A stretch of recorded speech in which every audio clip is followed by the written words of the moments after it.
మాసములు 35 వారములు మామూలు కనుపాపని కాపాడి రెక్కల నీడలు భద్రపరిచి క్షేమమిచ్చి భద్రపరిచి నూతన మాసము 9వ మాసము 7వ దినం మొదటి పరిశుద్ధ పునరుద్ధాన దినంలో మమ్మల్ని ప్రవేశించిన విధానం బట్టి వందనములు.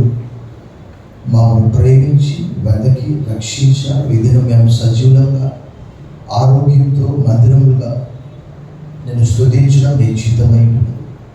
ఈ సమయంలో నీవు మా కొరకు మరొక మంచి పరిశుద్ధ దినము ఏర్పాటు చేసినందుకు వందనములు చెల్లిస్తూ సమస్త మహిమ ఘనత కీర్తిని ఆరోపిస్తూ ఈ స్తుతి ఆరాధన మా రక్షకుడు మా విమోచకుడు త్వరగా రాదైన క్రీస్తు నామములో నీకు సమర్పిస్తున్నా మా ప్రియ పరలోకపు తండ్రి. దయచేసి కూర్చోండి. Please a warm welcome to this Lord's Telugu Baptist Church service. ఈ ఉదయకాలపు ఆరాధన కూడి వచ్చిన అందరినీ ప్రేమతో ఆహ్వానిస్తున్నాను. Greet you all in the name of our Lord and Savior Jesus Christ. ప్రభువు రక్షకుడైన యేసుక్రీస్తు వారి శుభ దివ్య శక్తిగల నామములో మీ అందరికీ శుభములు సమాధానం కలుగును గాక. ప్రభునందు మిక్కిలి ప్రియులారా, మీ అందరూ క్షేమమని తలస్తూ దేవుడు మనందరినీ అద్భుత రీతిగా నూతన మాసంలో 249 దినములు 35 వారాలు కాపాడి 250వ దినము 9వ మాసం 36 వారంలో దేవుడు మనకు ప్రవేశపెట్టాడు. మన మధ్య ఇంకా 365లో 250 పోతే ఇంకా కేవలం 115 రోజులు ఉంది. సో దేవుడు మనందరినీ ఇంతకాలం భద్రపరిచినందుకు మన ప్రభువును బిగ్గరగా చెప్పడం ద్వారా స్థితిస్తాం. బిగ్గరగా మీ అందరూ క్షేమం తలస్తూ మీ కొరకు ప్రార్థిస్తున్నాము. అనేక మంది సీజనల్ వ్యాధులతో బాధపడుతున్నారు.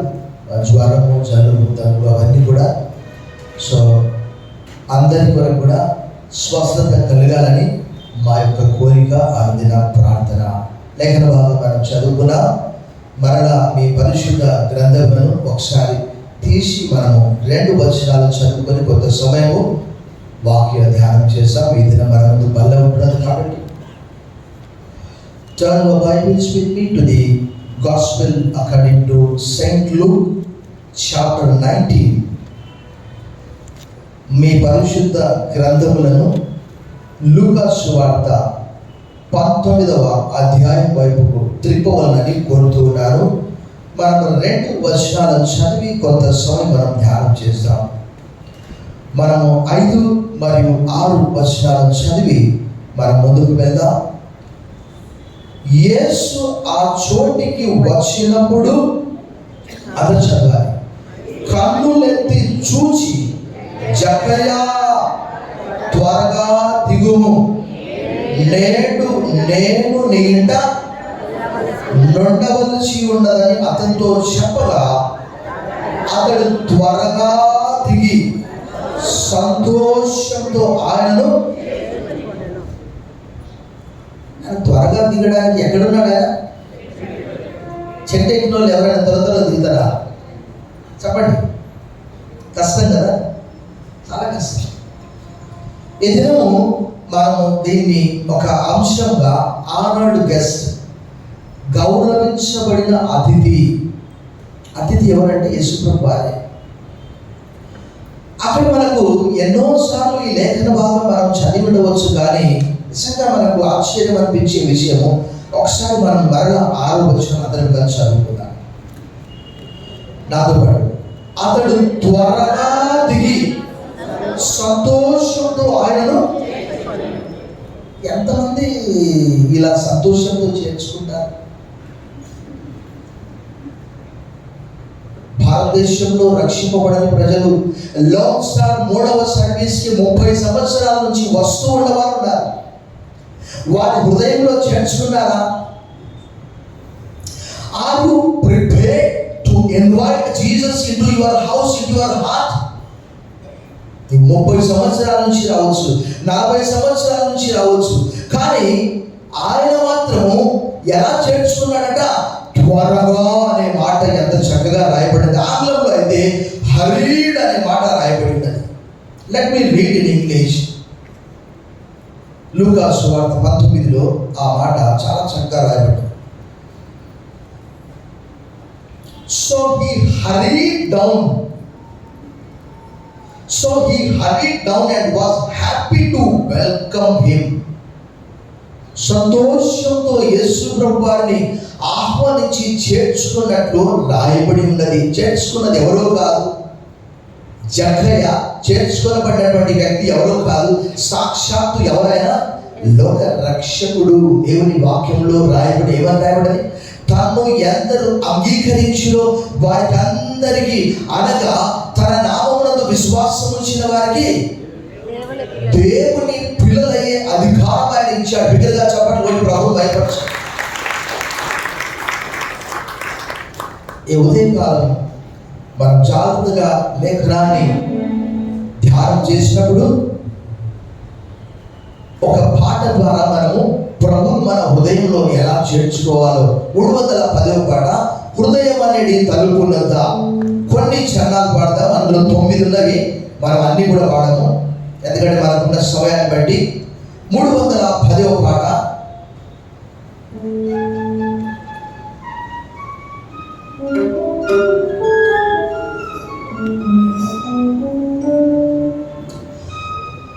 హృదయమనడు తలుపునంత యేసు నామములో. హృదయమనడు తలుపునంత యేసు నామములో నిలచి సదాయుగ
అనేక మంది ఒక ప్రొఫెషనల్గా, ఒక ట్రెడిషనల్గా చేర్చుకుంటారు. కానీ ఈయన చేర్చుకున్నటువంటి విధానం చూసినప్పుడు దేవుని వాక్యము తెలియజేస్తున్నది. ఇందాక పాడినటువంటి ఆ పాట ప్రకారము యేసుప్రభు వారు ఏమన్నారు, ఇదిగో నేను తలుపు దగ్గర నిలుచుండి చెప్పాలి కదా, ఓ I stand at the door, I knock it, if anybody hears my voice. నేను తలుపు దగ్గర నిలుచుండి తట్టుచున్నాను, ఎవరైనా నా స్వరం విని తలుపు తీస్తే. ఎలాంటి తలుపు? హృదయం అనే తలుపు. చెప్పాలి బిగ్గరగా, ఎలాంటి తలుపు? ఆయన తన హృదయాన్ని మాత్రమే కాదు, తన చెవులను, తన కన్నులను, తన శరీరంలోని ప్రతి అవయవాన్ని, కండరాన్ని కూడా ఎలా మార్చుకున్నాడట? సంతోషంగా మార్చుకున్నాడట. వచ్చినటువంటి గెస్టును సంతృప్తి పరచాలంటే ఎంత కష్టం. Zacchaeus is the host and Jesus is the guest. అయితే ఇక్కడ మనము జాగ్రత్తగా గమనిస్తే యేసుప్రభు వారు ఆయన ఇంటికి వెళుతూ ఉన్నప్పుడు ఏం జరిగింది అక్కడ? ఆ వచనంలో 7వ వచనంలో ఏం చేశారు అక్కడ? అందరూ అది చూసి ఏం చేస్తున్నారట?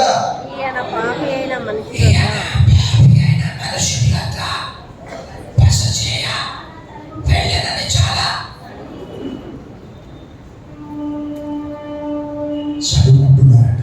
ఎవరైనా జక్కయ్య ఒక ధనవంతుడైనటువంటి సుంకపు గుత్తేదారు, అక్కడ రాయబడ్డారు.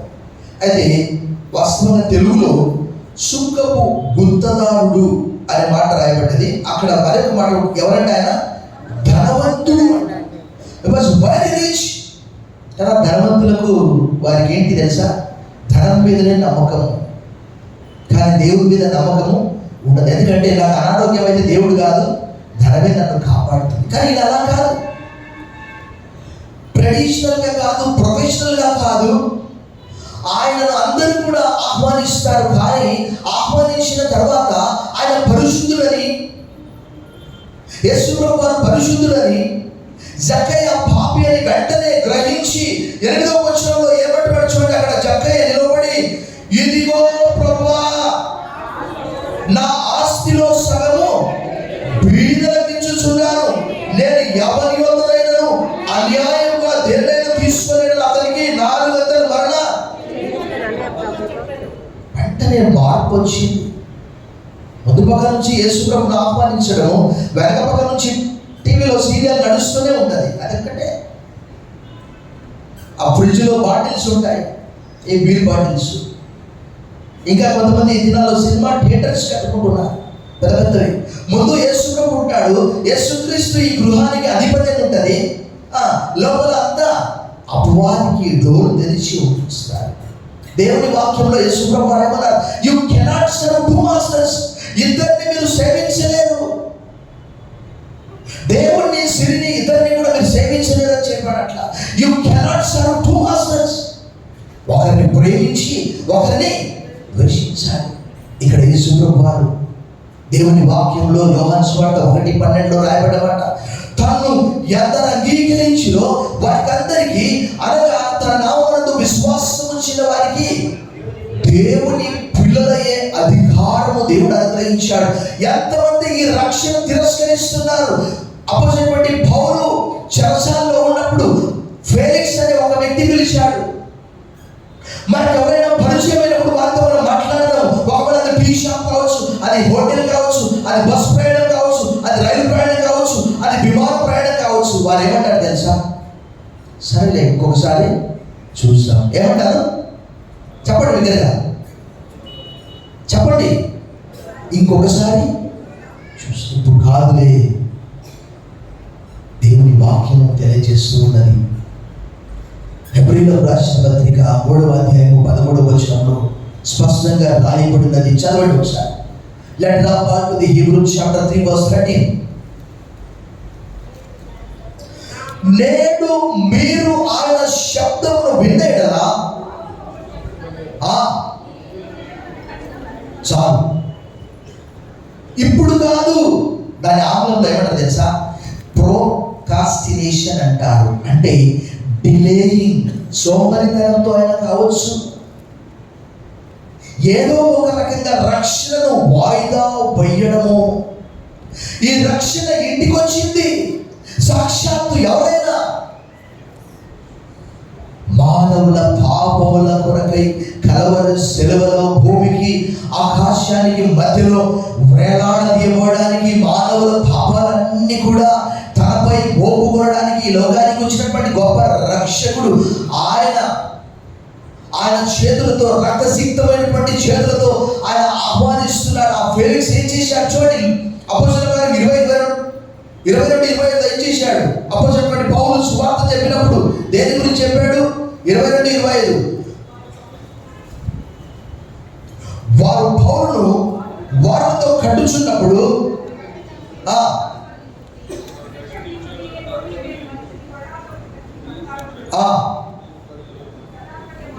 ఒక నిమిషం, 24:20 అప్పుడు అతడు, ఎవరు? పౌలు.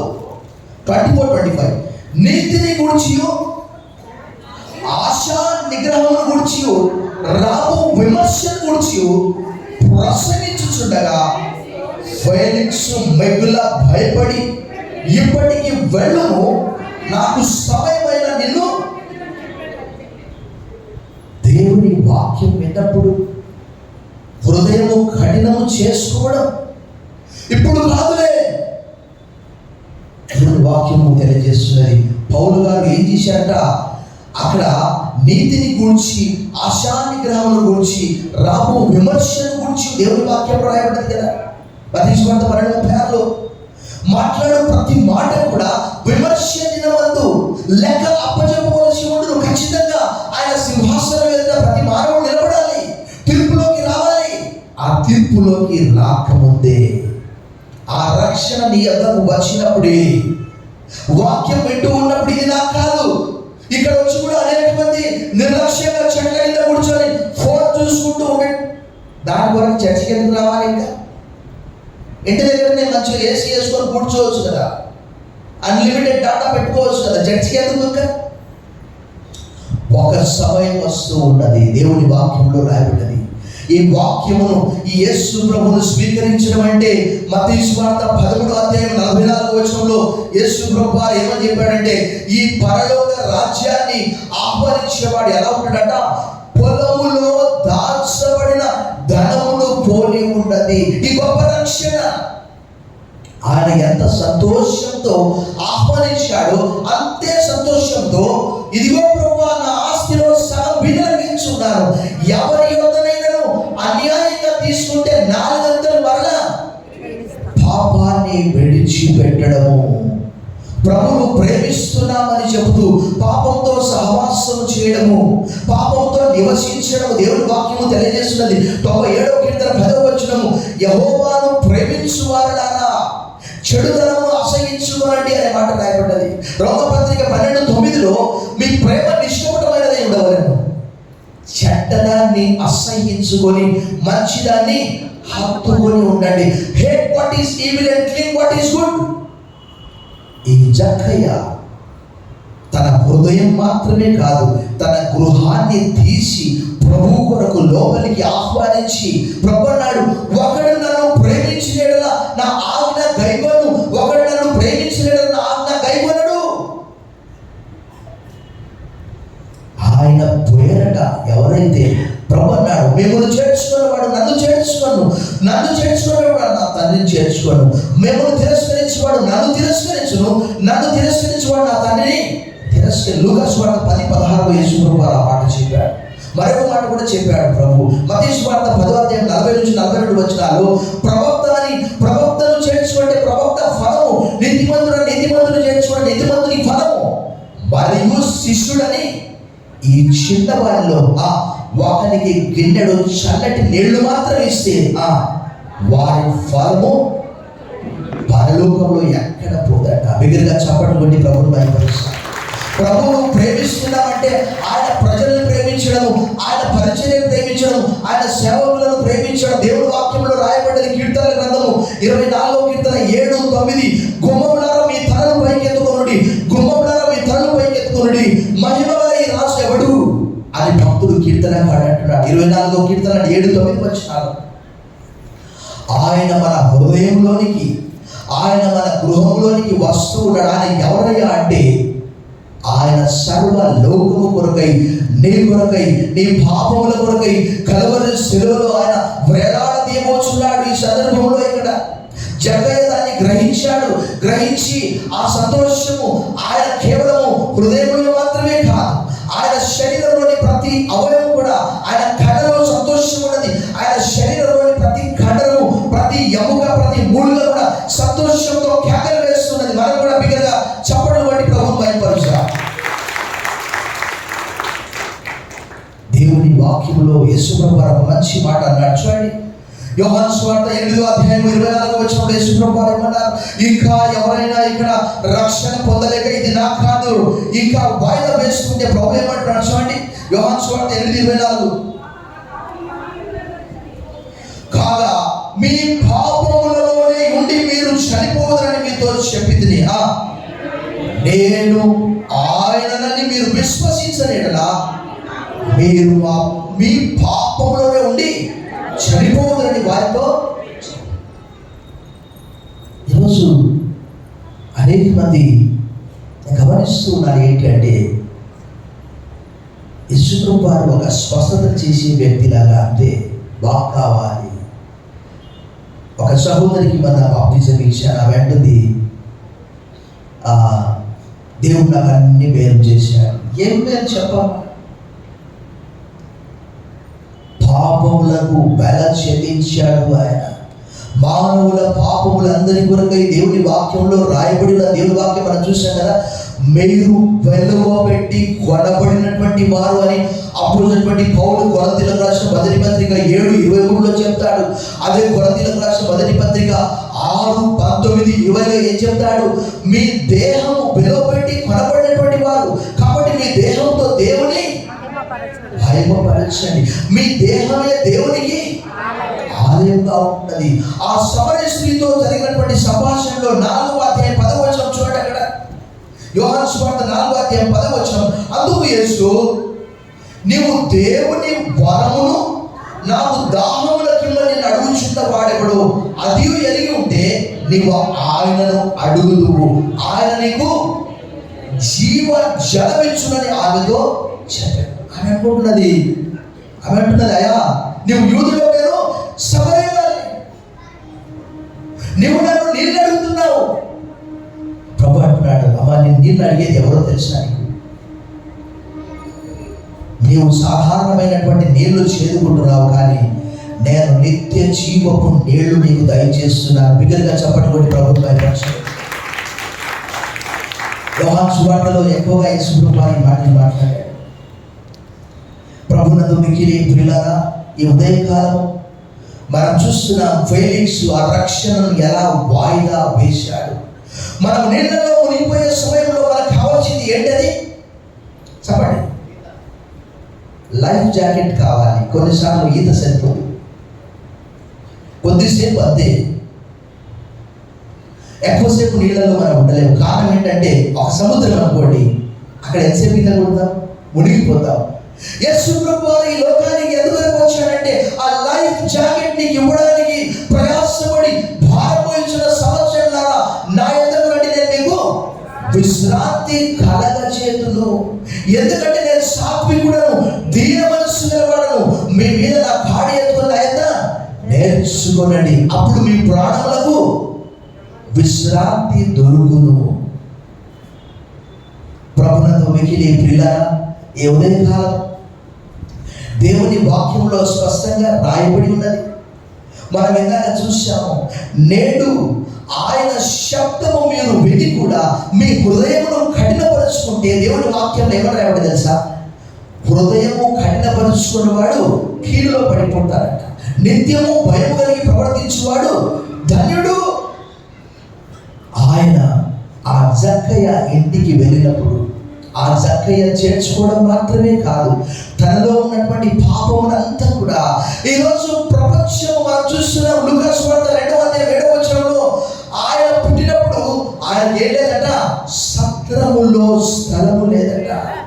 చూడండి, లూకా సువార్త 2:7 చూడండి. అక్కడ తన తొలిచూలు కుమార్తె కానీ పొత్తి గుడ్డలతో చుట్టి ఆయనను పశువుల తొట్టిలో. ఈరోజు ఒక సినిమా యాక్టర్ వస్తున్నాడంటే ప్రపంచము సంకలు కొట్టుకుంటున్నారు. ఒక సినిమా డాన్సర్ వస్తున్నాడంటే చక్కలు కొట్టుకుంటున్నారు, వారిని ఆహ్వానిస్తున్నారు. ఒక సినిమా సింగర్ వస్తున్నారంటే ఓ దేవుడే దిగి వచ్చినట్టు సంతోషపడుతున్నారు. కానీ నా పాపములను తీసివేసే ఈ రక్షకుడు, ఈ లోక రక్షకుడు, ఈ గొర్రెపిల్ల, దేవుని వాక్యంలో రాయబడినట్టుగా వధింపబడినటువంటి గొర్రెపిల్ల మన గృహానికి వస్తూ ఉన్నాడంటే మనకు సంతోషం లేదు. ఎందుకంటే కొంతమందికి త్రాగుడు విడిచిపెట్టడానికి ఇష్టం లేదు, కొంతమందికి ఆన్లైన్ రమ్మీ ఆడకుండా ఉండలేరు, కొంతమంది ప్రతిదానికి కూడా బానిసలై ఉన్నారు.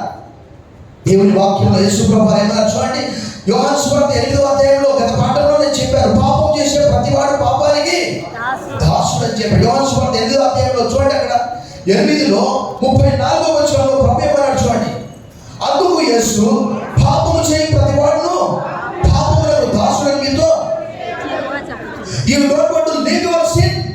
నీ పాపాన్ని విడిచిపెట్టాలని కూడా లేదు, అందువరకే ప్రభు యొద్దకు నీవు రావట్లేదు. నీ బలహీనతలన్నీ విడిచిపెట్టాలని కూడా లేదు, అందువరకే నీ ప్రభు యొద్దకు రావట్లేదు. ఇంకా ప్రభు చెప్పాడు, మీరు ఒకవేళ ఆయనను నమ్మకపోతే మీ పాపములలోనే ఉండి చచ్చిపోతారు. ఒక సమయం వస్తుంది, మనందరికీ తెలుసు. ఆ రోజు గొర్రెలు మేకలు వేరుపరచబడే ఒక దినము. ఆ దినము ఒకవేళ మన కుటుంబ సభ్యులలో ఒకరు రక్షించబడకుండా ఉంటే వారి వరకు మనం ఏం చేయగలము? దేవుని వాక్యం మనం గత పాఠంలో మనం చూసాం. ఇప్పుడు కాదులే, ఎందుకంటే మనం చూస్తున్న ప్రపంచవ్యాప్తంగా జరుగుతున్నటువంటి మార్పులు. ఎప్పుడు కూడా నేను ఇలాంటివి వెళ్ళే చిన్నప్పటి నుంచి ఒక కొండ కరిగి ఒక చిన్న ఊరి పైన పడితే ఒకేసారి 1000 మంది సమాధి అయిపోయారట. లెక్క పెట్టండి, 2 ముగ్గురు చనిపోతేనే రొమ్ములు బాదుకుంటాం, 1000 మంది సమాధి అయిపోయారట సూడాన్లో. ఆ గ్రామం కనిపించట్లేదట చూద్దామంటే. అలాంటి దేవుని వాక్యంలో ప్రభు చెప్పాడు, కరువులు, వరదలు, భూకంపాలు, యుద్ధములను గురించిన సమాచారాలు మీరు వింటారు. దేవుని వాక్యంలో ప్రభు అన్నాడు, ఇదిగో నేను తలుపు దగ్గర నిలుచుండి తలుపు తట్టుచున్నాను, ఒకవేళ ఎవరైనా తలుపు తీస్తే ఒక షరతు ఉన్నది, ఒక దీవెన ఉంది. అక్కడ ఏంటది? నేను వచ్చి చూడండి. ప్రకటన 3:20 ఏమని రాయబడ్డది అక్కడ? ప్రకటన 3:20 ఇదిగో నేను తలుపు దగ్గర నిలుచుండి తట్టుచున్నాను, ఎవడైనా స్వరం విని తలుపు తీసినట్లా నేను అతని వద్దకు వచ్చి అతనితో నేను, నాతో కూడా అతడును. ఆ చక్కటి సహవాసము మనం కలగాలంటే ఆయన చేర్చుకోవడం మాత్రమే కాదు, మనలో ఆయనకు ఆయాసమైనటువంటి ప్రతి బలహీనత కూడా విడిచిపెట్టాలి. అలా విడిచిపెట్టకపోతే ట్రెడిషనల్గా ప్రతి ఒక్కరు కూడా, హిందువులు కూడా బైబిల్ చదువుతారు, హిందువులు కూడా ఓ యేసు ప్రభువా మా ఇంటికి రా, కానీ మా ఇంట్లో అన్నీ ఉంటాయి.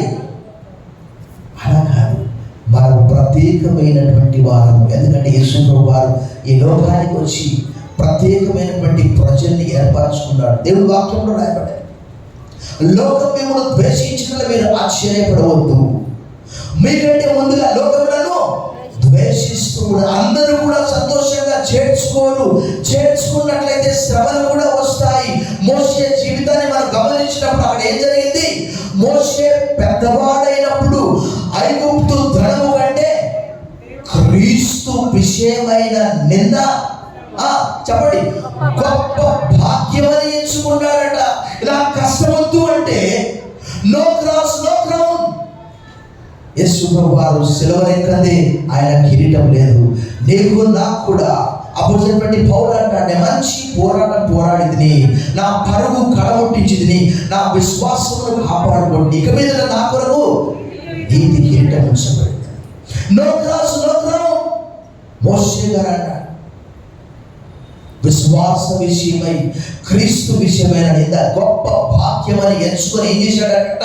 చూడండి, హెబ్రీ పత్రిక 11:24-26 స్పష్టంగా రాయబడ్డది.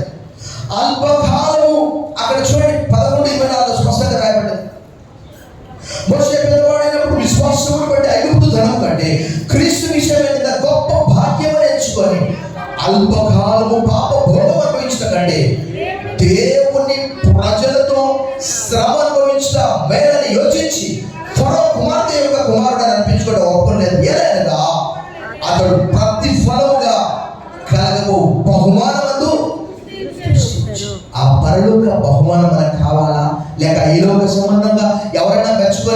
పూలదండ, ఒక 50 రూపాయల దండ వేస్తే కుష్ కుష్ అబ్బో.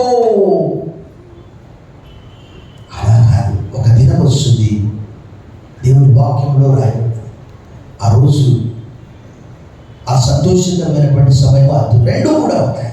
రక్షించబడినటువంటి వారికి దేవుని వాక్యంలో యెషయా గ్రంథం 35:10 రాయబడింది, the ever lasting Joy shall be upon there heads. వారి తలపై ఏమున్నదట? నిత్యానందం ఉన్నదట. కొంతమంది పేర్లు నిత్యానందం అని పెట్టుకుంటారు, వారి జీవితంలో ఎప్పుడూ ఆనందం ఉండదు. కొంతమంది పేర్లు ఆనందం అని ఉంటుంది, వారిలో అంతా దుఃఖమే. కారణం ఏంటి అంటే వారిలో క్రీస్తు లేదు. ప్రభునందు మిక్కిలి ప్రియులారా, ఈ యొక్క జక్కయ్య గురించి ప్రభు అన్నాడు, ఇతడు కూడా అబ్రహాము కుమారుడే, నేడు ఈ ఇంటికి రక్షణ వచ్చి ఉన్నది. నశించిన దాన్ని వెతికి రక్షించిన మనుష్య కుమారుడు వచ్చాడు.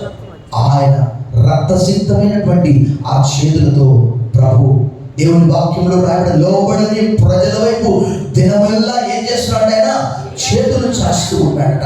ఒక సినిమా యాక్టర్ వస్తున్నాడంటే ఓ చక్కలు పట్టుకుంటారు. ఆ సినిమా యాక్టర్ కటౌట్లు ఏర్పాటు చేస్తారు. క్రైస్తవులు కూడా ప్రభువును మాత్రం చేర్చుకోరు. ఆంధ్రప్రదేశ్లో ఎవరైనా సినిమా విడుదలైన రోజు మొట్టమొదటి చచ్చిపోతున్నారంటే, నేను వార్తల్లో చదివి తెలంగాణ ఉన్నప్పుడు, వారిలో ప్రప్రథములు ఎవరయ్యా అంటే అబ్రహాము, ఇస్సాకు, యాకోబు అని పేర్లు పెట్టుకునేవారు. ఎందుకంటే టికెట్లు దొరకక తొక్కిసలాట్లో చచ్చిపోయాడు ఒకడు. ఎవడు వాడంటే వారి పేరు అబ్రహాం. ప్రభువును గృహంలో చేర్చుకొని, హృదయంలో చేర్చుకొని, చెడు విసర్జించడానికి బదులుగా ప్రభా రెండు ఉంటాయి అని అంటే, ఒకనొక సమయం వస్తుంది, విమర్శ దినమందు, తీర్పు దినమందు దేవుని వాక్యంలో లెక్క అప్పచెప్పవలసి ఉన్నది. ఈ ప్రభువును నీ హృదయంలో నీవు చేర్చుకుంటున్నావా? ప్రియ సహోదరుడా, సహోదరి, 30 సంవత్సరాల నుంచి లోన్ స్టార్ 3వ సర్వీస్కి నీవు హాజరవుతూ ఉండవచ్చు, 40 సంవత్సరాల నుంచి హాజరవుతూ ఉండవచ్చు, అందరూ పరిచయం ఉండవచ్చు, కానీ ప్రభువు నీకు పరిచయం ఉన్నాడా? ప్రభువును హృదయంలో చేర్చుకున్నావా? ఒకవేళ చేర్చుకున్నట్లయితే ఇదే అనుకూలమైనటువంటి సమయం. తరలించండి, ప్రార్థన చేద్దాం. సర్వశక్తి గల దేవా, నాయన, ఈ సమయమందు జక్కయ్య హృదయంలో సంతోషంతో చేర్చుకున్నట్టు ఈరోజు అనేక మంది చేర్చుకోలేకపోతున్నారు, తిరస్కరిస్తూ ఉన్నారు. ఆయన తన స్వకీయుల ఎదుకు వచ్చిన వారు ఆయన అంగీకరించలేదు. He came to his own, but they did not accept him. ఈ దినం కూడా లోకము అనేకమైనటువంటి గొప్ప గొప్ప వారిని, సెలబ్రిటీలను ఆహ్వానిస్తుంది, కానీ ఈ గొప్ప రక్షణ పాపము నుండి విడిపించే ఆ రక్షకుని ఆహ్వానించాలంటే సిగ్గుపడుతూ ఉన్నారు. పౌలు అంటున్నాడు, I am not ashamed of the gospel. సువార్తను గురించి నేను సిగ్గుపడను కాను. మా కొరకై లోకానికి నువ్వు మానవునిగా వచ్చి కలువరి శిలువలో భూమికి ఆకాశానికి మధ్యలో వేలాడదేమని మా పాప శాపములన్నీ కూడా మోసినందుకు బదులు చెల్లిస్తూ నేను మా హృదయంలో, మా గృహంలో చేర్చుకోవడం, మా పాపమంతా విడిచిపెట్టకు సహాయం చేయాలి. యేసు నామములో ప్రార్థిస్తున్నాం తండ్రి, ఆమేన్.